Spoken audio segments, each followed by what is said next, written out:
We're going to hit today, I guess, the most controversial subject that Shanks has treaded upon. I was told that last night he had some remarks about this, so some of you are very primed, I think. And I hope that what I say will supplement well what you heard from him.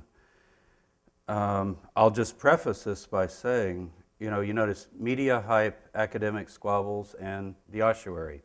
The ossuary is a thing, an artifact. It's a fact. It has an inscription. There should be sensible, sane ways to talk about it. But then you get media hype. Now, most, I think, would say, well, the media hype, that was Shanks. Shanks is the one that did the media hype, and I actually don't think of it that way. If you look at that first issue, November, December of, it was 202, maybe some of you have that. You can still get it online with the ossuary on the cover. It wasn't this picture. This picture I actually took myself. But that's a very sensible, balanced article. It has Andre Lemaire and it has Yardeni, and it really just lays it out and asks the question whether this could in fact be the brother of Jesus. Could it be the box that held his bones? So I don't really see that article as media hype.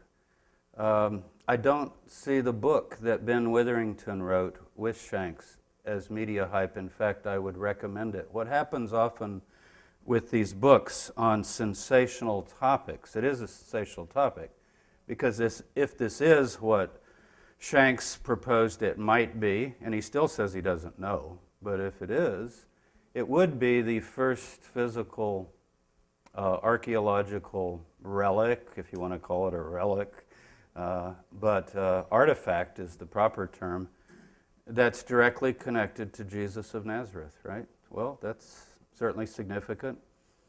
Craig Evans and others have asked, well, what do you learn from it? I think Craig's talking next door. We could knock on the door and see if he... and he's pointed out things we could learn, assuming it's authentic, that it's in Aramaic and the spelling of the names and so forth. But for many of us, archaeology is partly what you learn from it, but it's also partly connecting. And I don't know about you, when I first saw this in Toronto in 2002, because I thought it might be the real thing, for me, it wasn't this spiritual pilgrim experience like I'm going to bow down and worship it or something. It's just that, isn't it amazing that something might have turned up, in this case, unfortunately, on the antiquities market, because things are also dug up, that truly was connected to James, whom I've given a good portion of my life to studying.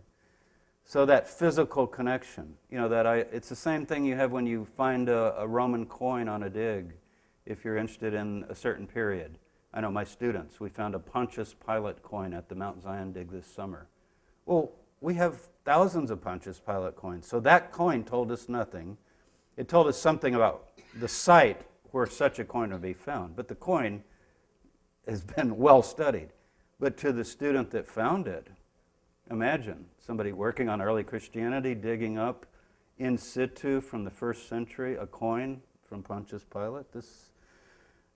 So we'll get into that, but the media hype, frankly, I think, has come from 60 Minutes and other television shows that have mainly inaccurately debunked the essential case that was set forth in the initial book, Witherington and Shanks's book, and in the magazine.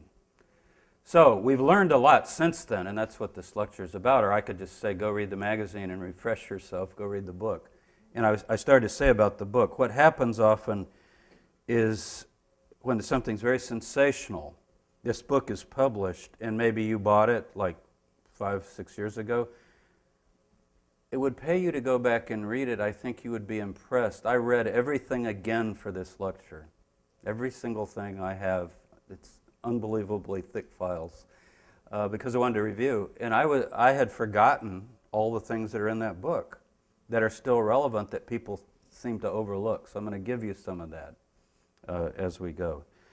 So in October 202, the world heard the news because Shanks held a press conference in Washington, D.C., and the New York Times carried it, I think, that day or the next day, but it went out all over the wires.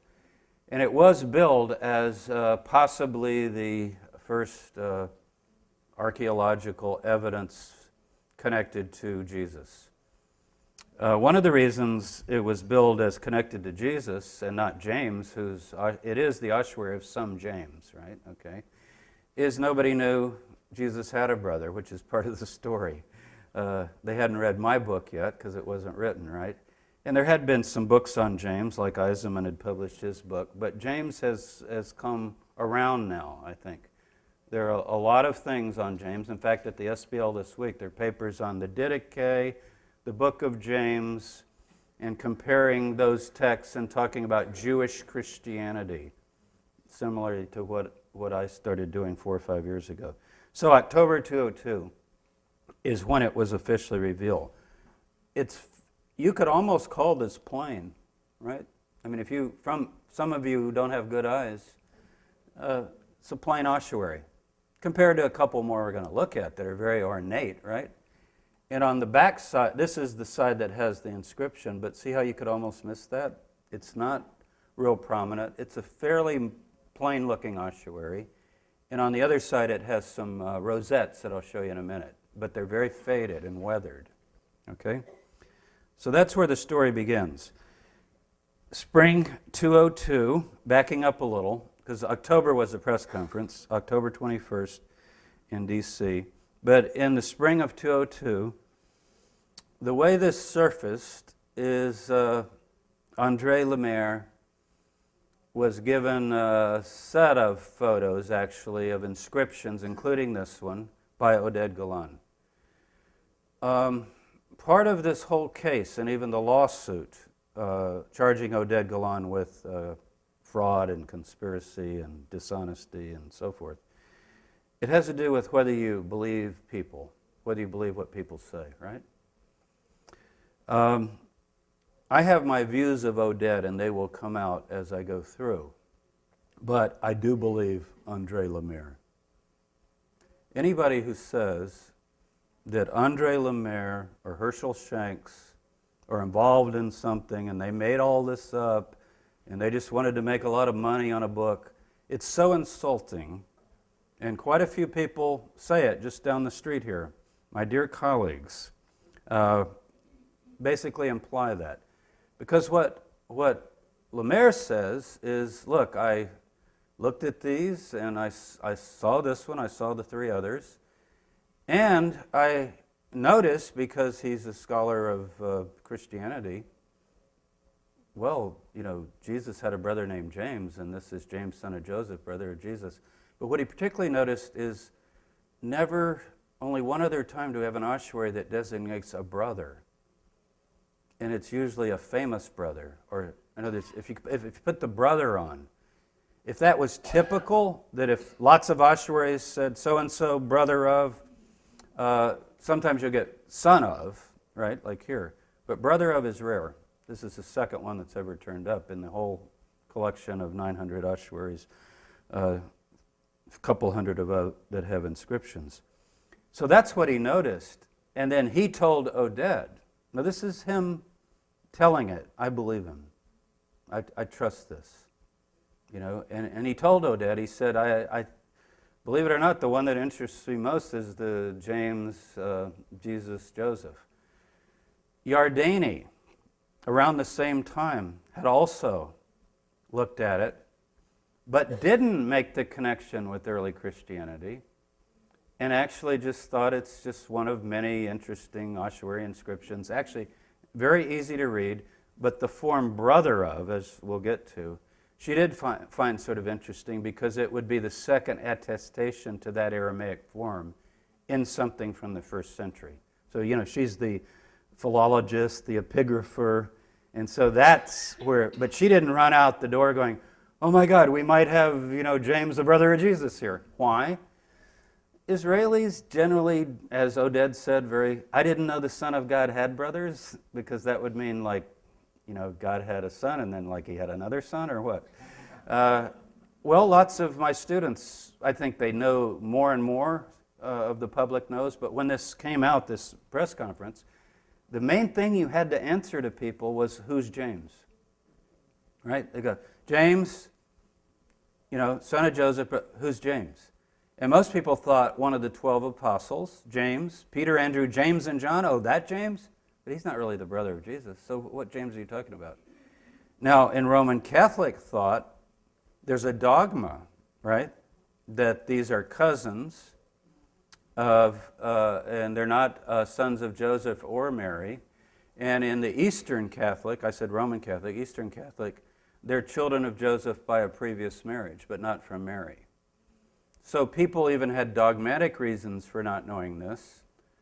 But scholars knew it, and some of you knew it, and people that kind of follow church history know it, because James is very prominent, and he's pretty prominent in the New Testament. In fact, he's in charge of the Nazarene movement, right? So that was October. November 2002, SBLA, here we are. Trying to think, was there Bible Fest in those days? I can't even remember. What one is this? This is the 11th? So yeah, there was.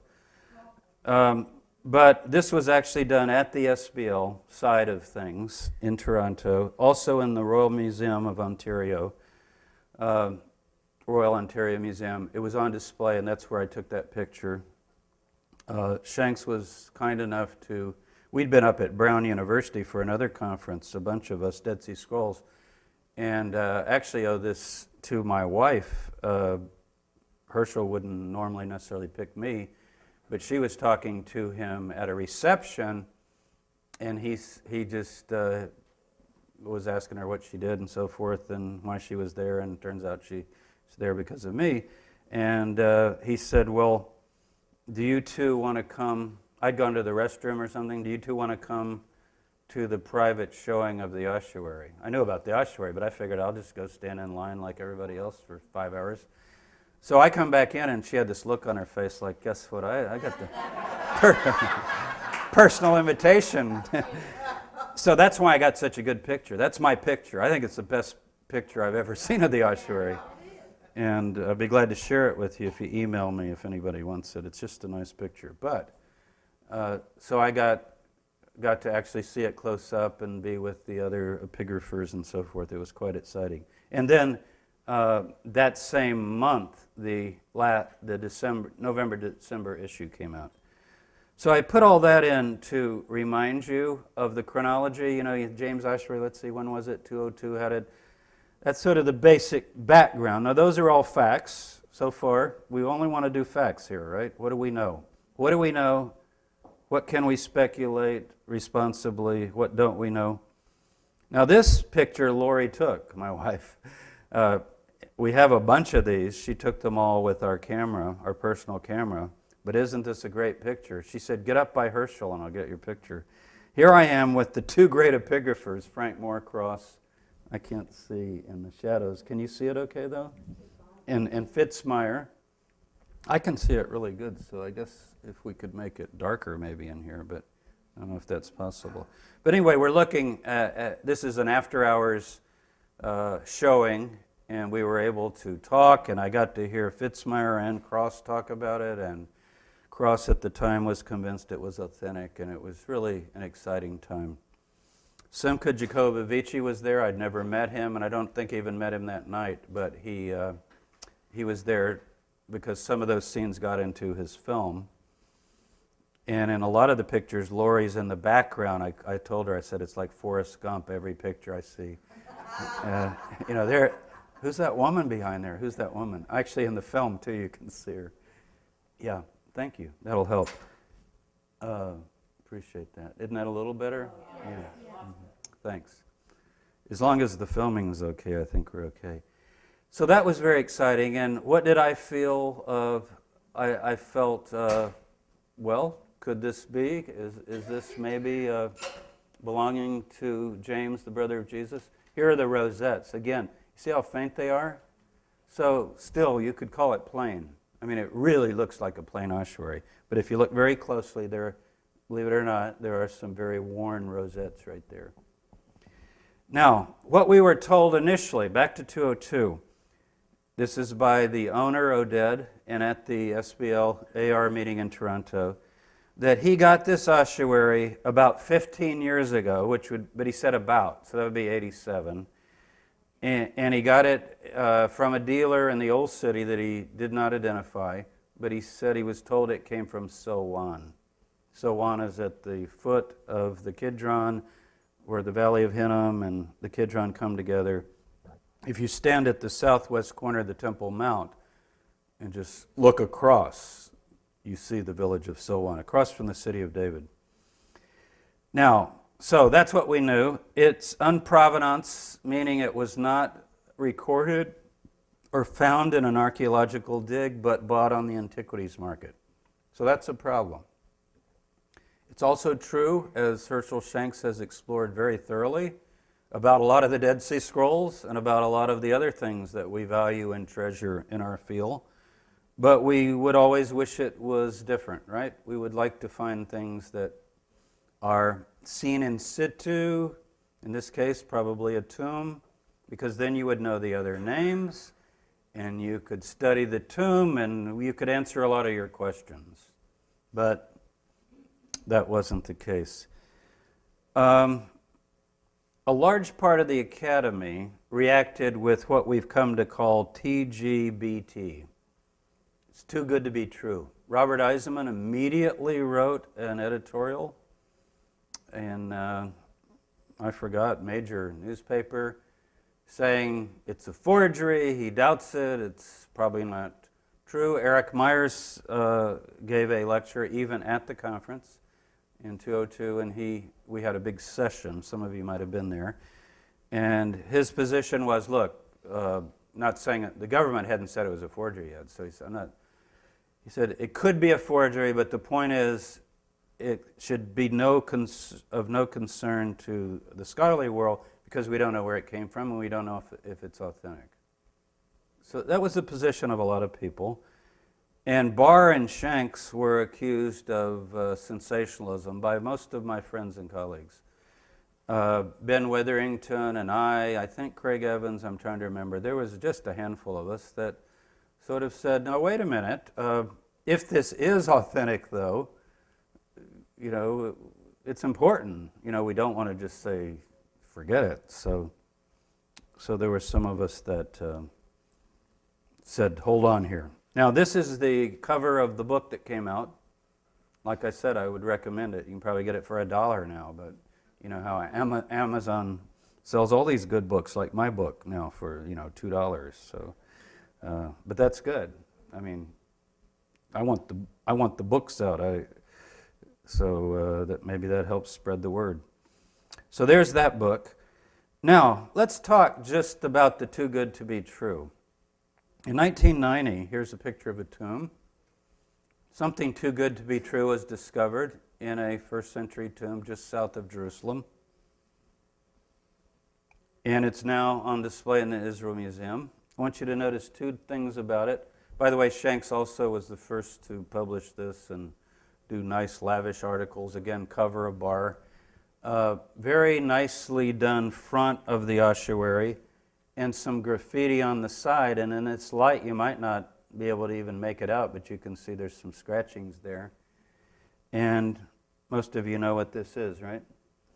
This ossuary was inscribed Yehoseph bar Kapha, which translates into English as Joseph, son of Caiaphas, who is, the Caiaphas family is pretty well known, and certainly in the New Testament. And he's the son-in-law of Annas, the high priest, mentioned in the Gospel of John. And Mark doesn't mention, remember, he just says the high priest. But Annas put all of his sons in as priests. It was truly a sort of priestly mafia.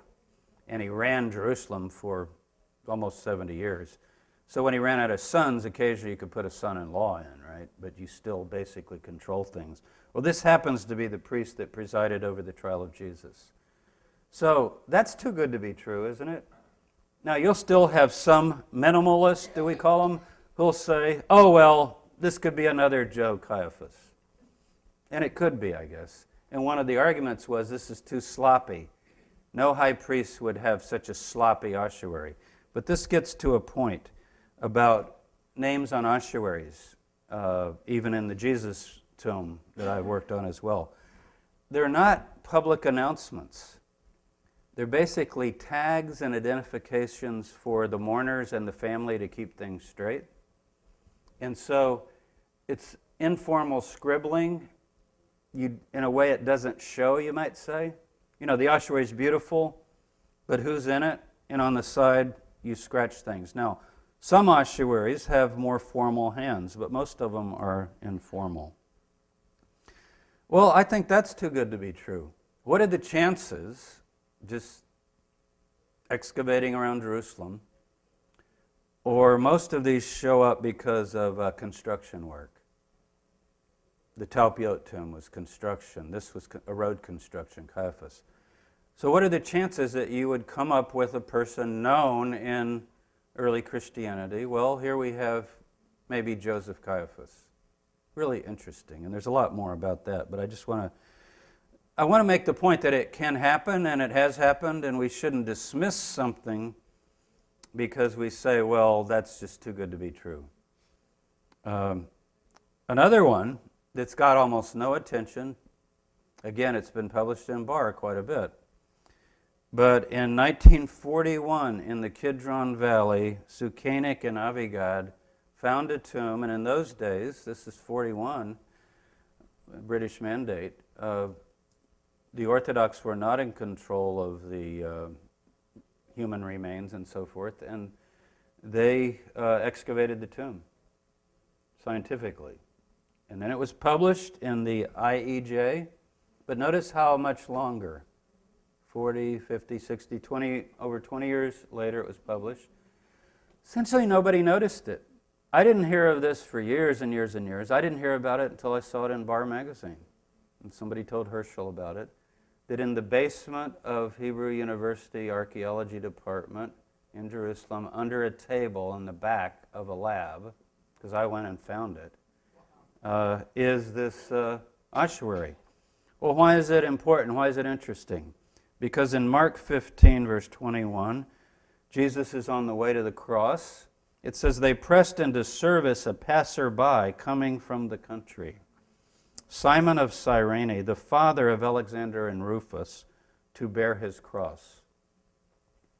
You know, Richard Balcom has written this wonderful new book about eyewitnesses, where he studies all these names. See what Mark is doing here? The community of early Christianity is so close-knit that Mark, as an author, writing maybe in 70, can say to his readers, you know, the father of Rufus and Alexander, you've heard of them. Look at Romans 16, those wonderful list of names, you know, where Paul says, tell Juno hello, and this and that, and, well, he's never even been to Rome. How does he know all these people? As some of my detractors would say about Waco, it's a cult. Well, Christianity was a cult in that sense. I don't like to use that term because of all the ramifications today with new religious movements. But it was a small, close-knit, messianic movement, a sectarian movement, and people knew each other. So why is that important? Because this ossuary says Alexander, son of Simon, and then it says that he's the Cyrenite from Cyrene.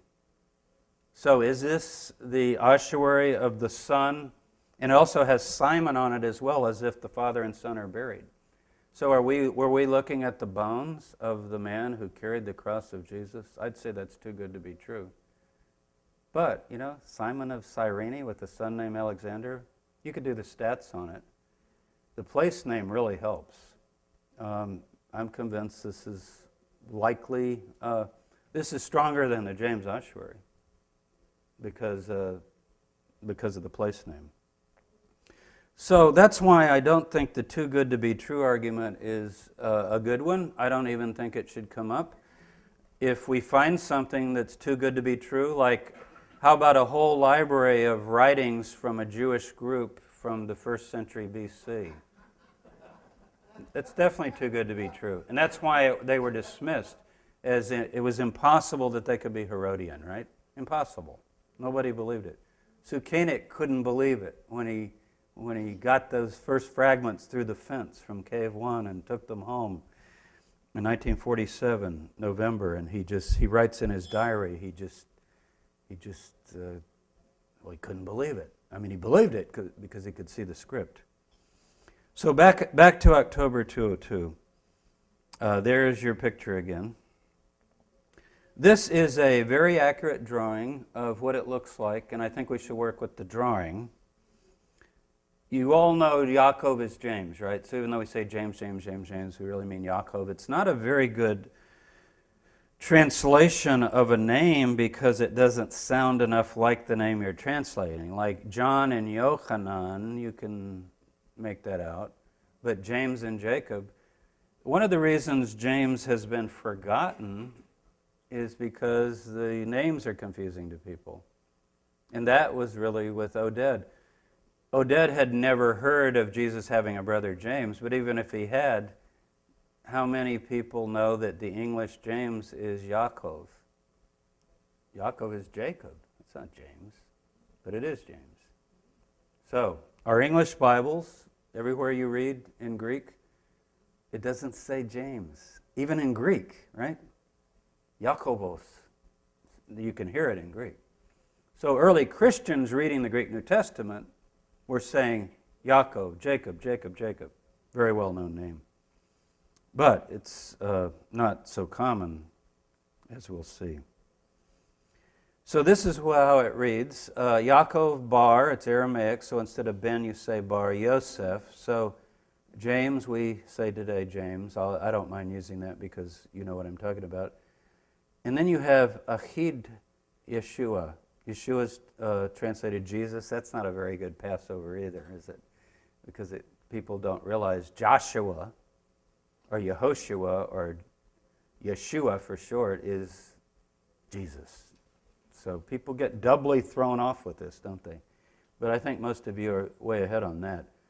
But this is interesting. Brother of, both the form in Aramaic, because it's known on one other ossuary, and the fact that you would name a James, son of Joseph, who has a brother named Jesus, as if maybe the brother was important or needed to be noted, or just to know that this particular James is the one that's the brother of Jesus, not just any other James.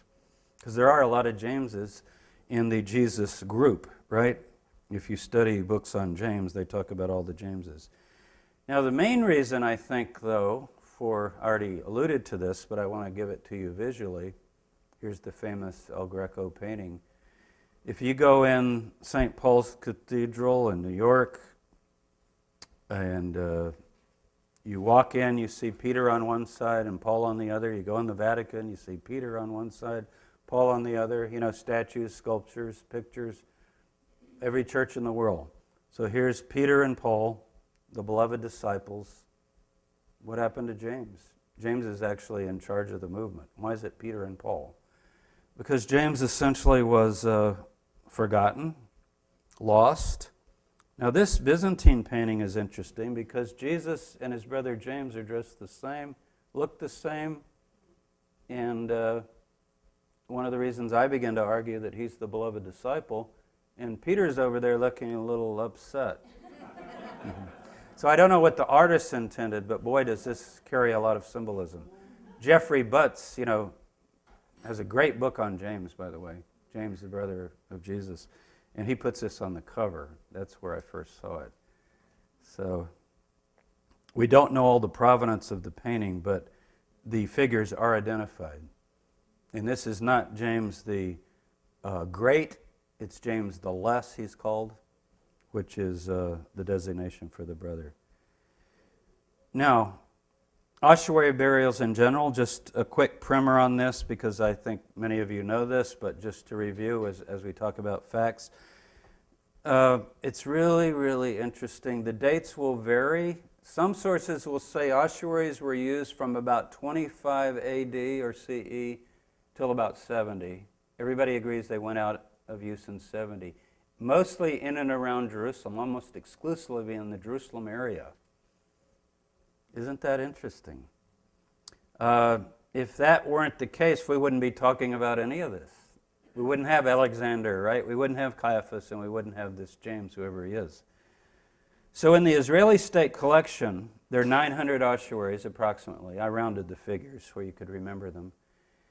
Rachmani's catalog. Only 200 are inscribed. So lots and lots of ossuaries are pretty to look at, have a few decorations, but they don't have names. So everybody didn't put the names on. My sense of it is, and I don't know this, but it's my working hypothesis, is you put the names on when the tomb's filling up and people might be confused, as to who's who. And you want to remember it in some way. But some families maybe don't care. So there are occasionally tombs, you'll have 18 ossuaries, one inscribed. Maybe the person that buried had a nail, or something and decided, well, be sure I remember this one because it looks kind of like that one right there. You see? That seems to be the purpose. Now, there are some, as I said, more formal epitaphs on ossuaries that are done probably by a stone cutter or that you had to pay for it. They're not just scratching. And those probably are more, you put more money into it, therefore you're kind of declaring to people, this is somebody important. So isn't that something? It just so happens that right during the period of early Christian origins, the period I study, from about the time of Jesus down to 70, people in Jerusalem are using these ossuaries. Now that doesn't mean there are only 900, because many that were uninscribed or very, very plain were discarded. Plus, the Israelis don't have all the ossuaries in their collection. There are dozens and dozens in people's backyards. They use them as planters. They're in private collections. They're in École Biblique has some, and other museums in Jerusalem have some. There are also in antiquities shops. But if it's before 1978, when the antiquities law was changed, you're not allowed to buy them, or if any new show up, because of the assumption that they would be looted, and it's an attempt to discourage looting. Now, in terms of names, on those 200 ossuaries, we can do a prosopography or some stats. And it turns out that the name Yosef or Joseph in all of its forms, this is Greek, Aramaic, and Hebrew, occurs 7.9%, meaning 7.9, about 8% of the males whose names are on ossuaries were named Joseph. So that's actually the most common male name. Jesus is not so common. I've heard in another context, which I won't specify, people go, the name Jesus, it was so common. Well, 4% means there's some Jesuses, but I don't know that it's so common. If we had 100 people, 4 might be Jesus. I guess you could call that common. But it's not as common as Tiffany or Brittany in my classes today. Now, notice this one. This is what makes a possibility of an argument. Yaakov is rare, 2.1%. So if you work these together in a kind of mathematical way, statistically, you come up with something. Now, that's just Rachmani, that's just the inscribed ossuaries in the Israel State Collection. So you get an idea. Here's what's really interesting. If you take Talilan, that is the best source for all names, literary, inscriptions, ossuaries, not just the Israel collection, but all known ossuaries, from 200 BC to 200 AD, any Jews who lived in Palestine, in the land of Israel, it's a catalog of those names. Fascinating book. I mean, that's the kind of book you think, I wouldn't buy a book like that. You might consider it, because you start paging through it and you get really interested. You can very quickly learn the Greek or Hebrew just for the name. And then you find out all these places it occurs. You know what's interesting? The stats come out about the same. So it's like a Nielsen kind of thing. Whereas Rachmani would be a sampling, right? Just like when they do election polls.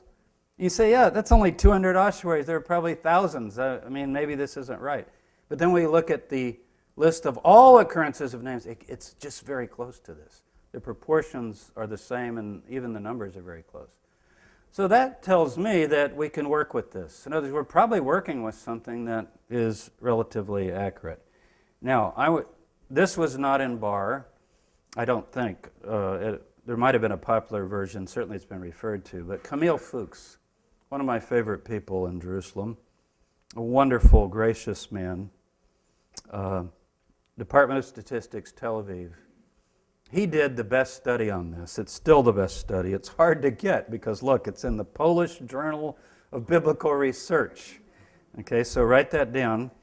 But I'm going to ask him when I see him next if he would consider putting that online or something on my website, because it's written in nice plain English. And it is a study that I can follow it, and I'm not a statistician. And he puts his math in the back, for the people that want to check his math, but people have already checked his math and said the math's fine. So you get to read it and figure out, well, what are all his assumptions? Because statistical results always have to do with assumptions. He is so thorough, so fascinating. It's a pleasure to read this article. It's exciting to read. And what he argues is, well, he looks at population during the whole period, not just, if James died in 63, which we think he did, but they were using ossuaries for the 70, 80 years, 100 years before, because some people say it didn't start in 25, maybe 25 BC even. But basically it's like roughly a 100-year period using ossuaries. But he talks about that. How many people would have died during that period given what we know of population? And he has variables. He does death rates, birth rates, fertility rates, family size. You see how that has to all come in? Because if you have a family of 6, you say, oh, well, there's a 1 in 6 possibility, but if you've already named a kid James, naming the second kid James is not going to be 1 in 6. It's going to probably be 0. You're not going to name both kids James. You see that? So he thinks of all that. He really does a wonderful job, in my opinion. I'm sure there's always the opposing opinion. But what he comes up with is pretty amazing. And this is what Lemaire and Shanks basically went with. They're assuming the inscription's authentic, which we'll get to in a minute. Given those 3 names with those stats, and what we know of Jerusalem and running it all through the hopper, how many, here's the question, what is the expected number of persons named James whose father's name is Joseph and had a brother named Jesus? The reason I like that is so simple, right? I mean, isn't that what you would wonder if you first heard about this? That's what you would wonder. Say, okay, assuming it's authentic, you got a James, son of Joseph, brother of Jesus, but were there like 50 in those days? So it might not be this one in the Bible, right? So Fuchs works it out, and he says that just those 3 names in that relationship, 1.71%. So you'd have 1 3/4. So let's just say 2. We'd have 2. Well, if he's right, you certainly can't say this isn't the brother of Jesus. You probably could say it's 50-50 chance. 50-50 chance is really good, by the way. You ever flipped a coin? You could be wrong, but you could also be right. But his argument at the end is, but that other James, son of Joseph, brother of Jesus, wouldn't put brother of Jesus on his. We got 2 guys named James, son of Joseph, who have brothers named Jesus. But that other one who isn't our James, he's not going to list his brothers. So for me, I found that persuasive. In other words, you list brothers because your brother's important. It's not a perfect argument, but my argument on this, on the Jesus tomb, on a lot of these things, is let's just don't hastily dismiss everything. Let's consider it. We don't have to become sensationalists, but now 2 books have come out, both of which I would highly recommend. The first is in 202. Definitely you want to read this one. I'm going to review it for religious SBL, the SBL series. but it's by a reporter, I think People magazine, Nina Burleigh, but she's very good. And she essentially, notice, the true tale of faith, greed, and forgery in the Holy Land. So it's not a book that's kind to the James Ossuary, to Shanks, but it's so wonderfully researched and gossipy, and she interviewed everybody and told all these stories, and it even has stories where Shanks puts on some of his accusers one day when they go, well, you know, you obviously did it for money. He goes, okay, this is in the book. He says, I'll confess, you're right. I was told I would get $10,000 a year for 10 years, and Lemaire was given that, and I told Lemaire I want half of his or I'm not doing it. So I had half of his money, my money, that's why I did it. You know, it even has a story like that.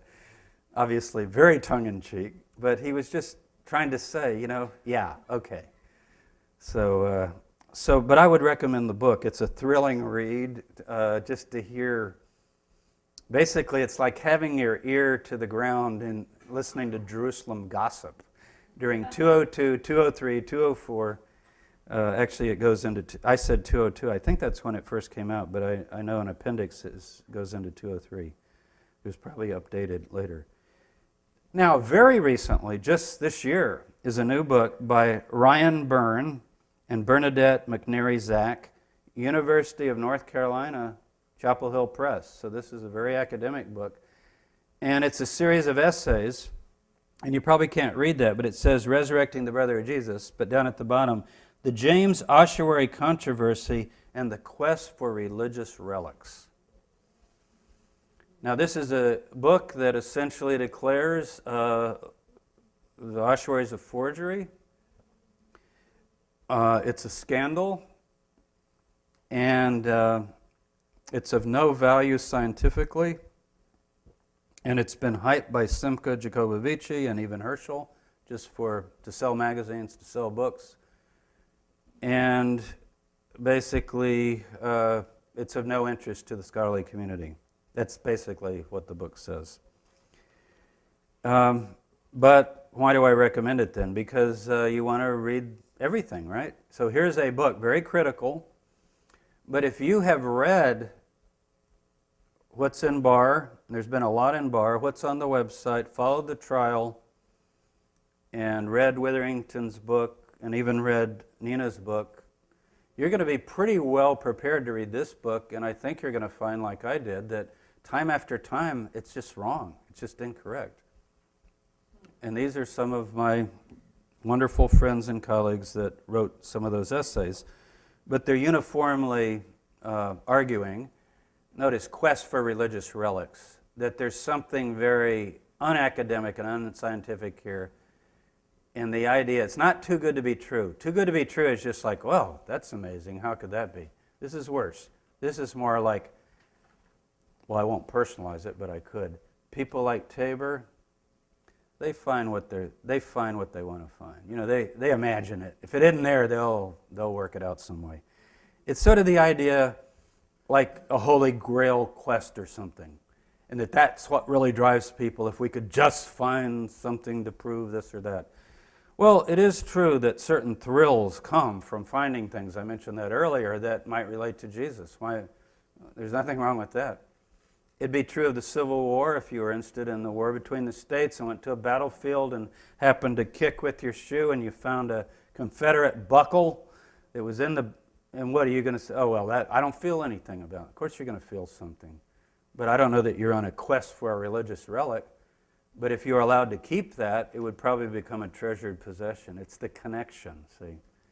So, no, I don't doubt that Jesus existed. I know there's some people who do. I'm sorry about that. But I don't doubt James existed. So this ossuary is not to prove they existed. And if we say it's the only tangible evidence archaeologically of Jesus, that's not a statement to prove Jesus existed. You know, we've got the birthers and the mythers, right? The birthers say Obama's not the president, and the mythers say Jesus didn't exist. Well, the ossuary doesn't, to me, it's not of interest for that reason. It's of interest because of what it might be. It might be the bone box that held James's earthly remains. Well, that's worth talking about.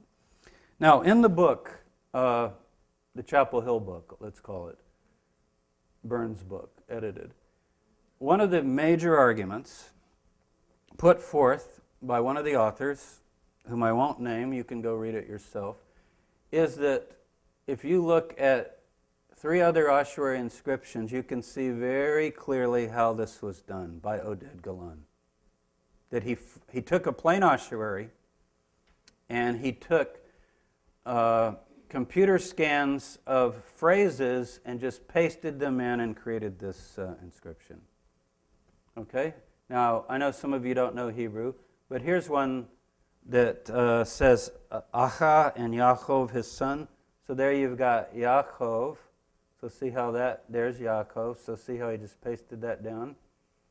Okay, now you need to look at that a little bit because it's actually pretty different. And if you know handwriting, it's very, very different. Now, then Bar Yosef, there's Pinchas, son of Yosef, so he took Bar Yosef. Well, just look visually. Letter after letter, completely different. So if he could have done a freehand drawing, I guess, but it's definitely not a pressing. And then here's the main argument. The only other inscription of a brother is this Shemi, unknown, son of Asiya. We're not even sure of his name. And notice it's very scroll. Brother of Hanin, right there. There's the brother, Achidu. But that, if you look up here, is very, very different from this Achidu. You just have to take it letter by letter. So don't take my word for it. Visually, I don't find that argument strong at all. But it's presented in the book as a done deal. Like, we've exposed Oded. We now know how he did it. And Yardeni has said very confidently, remember she said things like, if the James Ossuary is not authentic, I'll quit my job and things like that. But she's also said the idea that these inscriptions make up this is an untrained opinion. It's made by somebody that has not worked with inscriptions, who does not know epigraphy. And she points out all the differences and so forth. So I don't think that argument stands, but that's really the main argument. So what this rests upon, the idea that the James Ossuary is a forgery rests on 3 things, but we covered 2. One is these people are lying, right? They just want to make money. They made it all up. You could differ on who's in on it and who's out and who got fooled, but somebody's lying. Somebody would say, well, Oded's lying and he fooled Lemaire. Oh, you couldn't fool Lemaire, so he's in on it too. And he went to Shanks, and Shanks, he'll go for anything. So Shanks. So you get all these opinions that have to do with personality. The other argument is this argument, that the inscription itself shows itself to be unauthentic. And no epigrapher has stated that. Isn't that interesting? Of all the epigraphers that have looked at it, nobody stated that. And you can read about that in the different treatments. By the way, on the web, the BAR website, is the forgery conference in Jerusalem. You can download it. Might even be free, but if it isn't free, I think it's free. It's a PDF file. It's like 200 pages. Go do that. Print it out. Because that has all the papers and opinions of a lot of these technical people. And then it has conclusions. And that's more up-to-date than the book and so forth. And the third argument, of course, is the patina arguments that we'll get to. According to the government's case, sponsored by the Israeli Antiquities Authority, so-called forgery trial, District Court, Jerusalem 205, it used to include a lot more people, but now it's down to Oded Galan and Robert Deutsch are forged a number of things and sold them illegally, but particularly we're talking about the James Ossuary, and Robert Deutsch is not involved in that. Oded Galan took a plain ossuary that said James, son of Joseph, and added brother of Jesus to make it valuable, and then fool Lemaire. That's the government's case. If you've been following this case now, which you may have, you could just do a search if you buy, I really recommend, you can get the CD-ROM, or I guess it's probably even a DVD, but a CD-ROM maybe, of all of the issues of BAR. then you could do a search, James Ossuary, and get everything that's been said. Herschel really has done a good job of kind of keeping people up. There's a lot on the website. They've taken some of the things down that they used to have up. I've asked them if they would try to put that back up. If you remember, they had a little section called, what was it called? Something like frauds and fakes or something. And it used to have, and it was very balanced. It would have every position of everybody, pro and con, and it was just the one-stop shop to go to read all the things on the James Ossuary. But they didn't take it down for any reason other than they redid the website and it just hadn't got put up again, but I hope they'll put it up again. But this forgery conference is up. So the big argument was that, and I've read the indictment, it says around the year 2000, or shortly thereafter, Oded Galan took a plain ossuary that said James, son of Joseph, and added brother of Jesus, and then in 2002 began to make his moves with Lemaire and Yardeni. Now what this means is that he would already know all about Jesus had a brother and all that's just a lie, and he gave them a packet of things to look at with the James in it.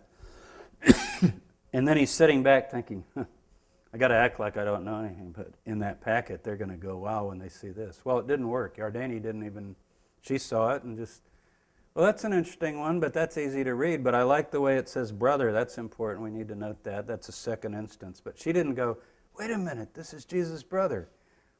But Lemaire did. Lemaire began to think. He contacted Shanks. And the government case finally rests mainly on trying to show Oded as a forger in general, which he might be. And it still wouldn't mean he forged this. But, the main thing on this is that Oded Galan faked the patina. That he took soil and hot water and kind of a pastiche of stuff and put it over the letters and then sanded it off in various ways to fool the experts. So he fooled the Israel Geologic Society and he fooled all the researchers until the IA came along with their team and they discovered that this patina is actually added. It's faked. Well, that's all been covered in Bar. But what you may not have kept up with, because this is just like a month ago, in the trial, I can't remember if Shanks put it in the magazine yet, he probably did, is that there's the latest testimony in cross-examination is the original patina, the only original patina that everybody agrees on, is in the phrase brother of Jesus. Think about it. So that changes everything. Still could be a forgery, but now we got to switch the other way and say there was an ossuary that had brother of Jesus, and somebody decided to put James, son of Joseph. I guess that's possible, but nobody had argued that, and that's not the charge. But isn't that interesting? That's where we are now. So there's original patina in the name Yeshua. There's also a photo that says expire 376. At first we thought that meant exposed, but now we know it means when you buy photographic paper, it has an expiration date. This is Kodak paper, so that a person doing their own developing is told, it's just like buying something at the grocery store, we're not guaranteeing the paper after this date. Now people, you can ask photographers, they go on using paper. If it's been kept packaged in the dark, it can last much, much longer than the expiration date. But the company's just telling you. So unfortunately, it doesn't prove, but what is it? It's a photo of the ossuary on a shelf with the full inscription. Oded, he found it. It has other things on the shelf, including a book from 74 and so forth. If you think Oded's a liar, then I guess you could still say he got some old photographic paper somewhere and faked the picture. The problem, though, with faking the picture, he didn't get in trouble till after the ossuary was confiscated. And he didn't find the picture for quite a while later, and the picture's pretty good evidence. So think about this like a detective. He doesn't have the ossuary. You say, well, maybe he photoshopped it in. That's all been checked. It's an authentic photo, not a digital photo, of the ossuary on a shelf with books that dated in the 70s. Now, it could be later, because you can have books from the 70s on your shelf, right, today, so it didn't. But it would at least show that the photo apparently was taken before all this controversy erupted, because he hasn't had the ossuary to stage the photo if he staged it. So I think the photo's worth, it's been introduced in the trial, it's part of the evidence. I think it's worth something. Now, where I've gotten in trouble, big trouble, is I suggested in my book, The Jesus Dynasty, in the hardback edition, it's just hinted, in the paperback it's stated blatantly. I raised the question, could the James ossuary have come from the Talpiot Jesus tomb? And if it did come from that tomb, dug in 1980, then, what are we talking about? We've got also an ossuary with Jesus, son of Joseph, and if they're from the same tomb, it's probably this family of that we know as Jesus of Nazareth. In the paperback, I go further because of other evidence, all of which is still being disputed, I guess. But I think gradually, let's just say it'll all come out. We're going to know this one way or the other within a fairly short time, I think, because things are being investigated. But where I got in trouble is I said the dimensions were the same. If any of you have been following this, dimensions are the same. Well, I misspoke. They're not exactly the same, but they're much, much closer than the published dimensions because we remeasured it, the James ossuary. And two of the dimensions are exact. And the length dimension, it depends partly where you measure. If you measure one side, it's 2 or 3 centimeters different than the other side. This is how ossuaries are. They're not perfectly made. You can see how they're kind of... And also where you measure it. If you look in Rachmani's catalog, you'll see many, many ossuaries that have a measurement. It'll say 62, parentheses, 65. Say, why can't they make up their minds? Someone in the field measured it, and then it was maybe later measured in the lab or whatever. They put both dimensions. This is pretty common. So I don't know. That's a question. This question is open. My lecture's not on this. That would be a different lecture next year maybe, right? When we know something more. But I do find this picture rather provocative. Look at the style. Look at the lid, just the shape of it, the plainness of it. This is the Jesus ossuary, this is the James ossuary. I think it's worth talking about. I think it will be clarified because there are some attempts now, not by me, but by scientists in Israel, to do something much beyond patina study. They're doing actually soil samples. When an ossuary sits on the soil, it absorbs the soil, up into the limestone. And they're doing 100 different ossuaries. So it's got double-blind tests. Some are known, some are not known. And they're trying to figure out whether an ossuary from a certain tomb has a certain chemical signature beyond what was done by Pellegrino and so forth, if you saw Jacobovici's film.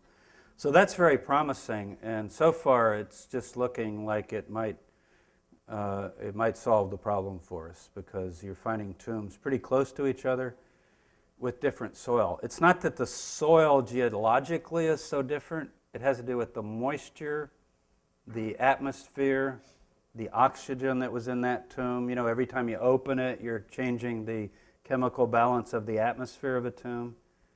And it apparently is pretty precise. The other thing that everybody asks me about, what is that? We're looking in an ossuary. The bones are gone, or are they? Most of the, that's looking down. This is not the James ossuary. It's how the James ossuary looked before it was cleaned. Not by Oded, by others, unnamed others.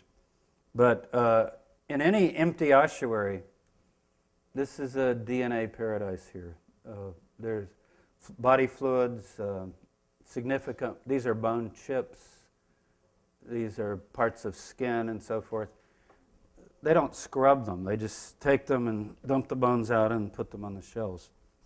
Unfortunately, with some of the ones I'm most interested in, they've gone on tour. And when they go on tour, they tend to clean them. Because if people look in and they go, oh, it's ossuary of, Yeshua, son of Joseph, and what's that in there?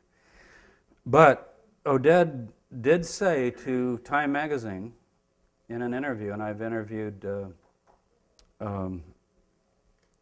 reporter that heard this. He said that when I did acquire this ossuary, it became known what it was. I realized there's quite a bit of bone material in it, so I did collect it, and we're not clear what has happened to it, but it was in you remember the famous Tupperware in the refrigerator? Now, Simca Jacobovici saw that. He looked at it, and he said it was a lot. I mean, it was like bones 3 inches. And so I don't think that's been thrown away. I don't know if Oded has it. I don't know if the IAA has it, because they went to his house and took a lot of stuff. But that can be investigated in the future. So those are the facts that I know. I think our stats are really well done. I would say there's been no convincing evidence that it's a forgery. I wish we did know more of where it came from, but we don't, but maybe we will. So I think that's where we stand. Now, in closing, let me just say that when 60 Minutes, they've done this twice now, they interview certain people. And yes, Oded's on, and Herschel might show his face in a clip. But basically, the public has the idea because of articles in the New Yorker and Archaeology Magazine, statements on the web, 60 Minutes, everywhere I go, they go, well, wasn't that shown to be a forgery? Right? This is the opinion of everybody. It's the big hoax. The big hoax was these, and I get in a lot of trouble. What I mean by trouble is, people say really nasty things about me, and I don't really care. I have pretty thick skin. But I just want to always pursue the facts as we know them. And if an epigrapher wants to come out and say, this is a complete forgery because of this, I'm not an epigrapher. So we'll hear that, and then other epigraphers will respond, and it'll be debated in the scholarly world. But when 60 Minutes does a show, and somebody who's not even an epigrapher, I'm not going to give names, says, oh, it's obviously been shown to be forged. And you want to say, by whom? So I think Herschel is right to, what Herschel has said to me many times, we've talked about this, two things. I don't think the people I'm dealing with are lying. He said, that's my sense of it as a lawyer, just, having been just watching their reactions and following from the start. And secondly, no scientific evidence has yet turned up to show that it's a forgery. That's all he said. He doesn't say, believe it or not, he has never said, this is the bone box of Jesus' brother.